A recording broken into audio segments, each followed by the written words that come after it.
I'm not asking how much they are. Cheaper than them. Are they? Would one of them go on that then, Rob? Yeah, you can run them on a chair, sure.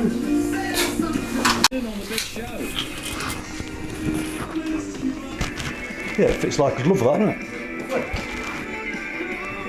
Chocolate and magnets.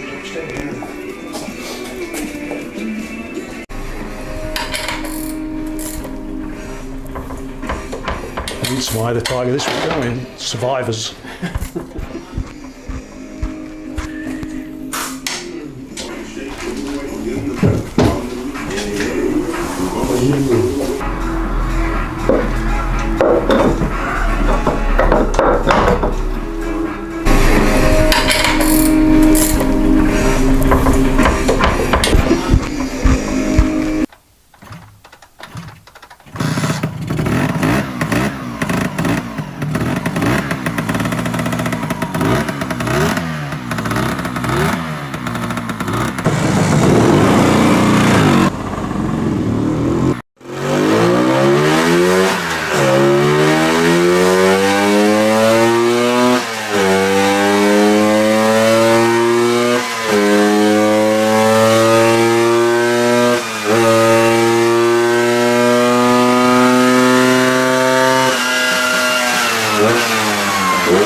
Now you can see quite clearly that it's overgeared, especially for Lindsay, because sort of first, second, third, fourth, fifth. So I've been changing up at £7 grand, which is just about where it makes peak power.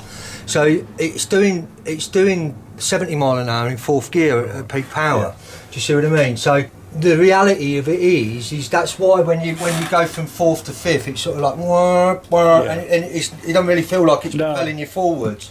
Whereas if you knock the gearing down to sort of like say a final drive of 5, we could run a little bit leaner on Lindsay's. I'd sooner it be safer rather than... I think so, because we don't know what effect the C10 is having. No. The safer we can leave it. It's not burbling or farting, you know. And this bike isn't, you know. The other thing is that's when the fat lasses start to, they're not going to do it. No. You know, so why gear them for it? You know, the biggest thing I get coming through here is overgeared bikes. Yeah. You know, people were sort of like gearing them for that one moment where they're going to do 85 on the motorway, and then they spend every other minute trying to find power in top gear. Yeah. But I'm quite happy with that. Yeah. I'll take it for a little test ride now, and but I think she'll enjoy this. What we just got to do, the other good thing for the test ride is to see whether this fills up with fuel, which hopefully it won't. And if it does, then we'll have to.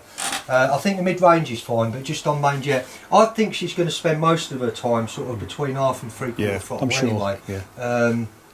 But this is why I love these engines. They're just lovely engines. This is an all-gear run against speed, and we're checking that just to check that the fuel flow is good all the way through, which it is.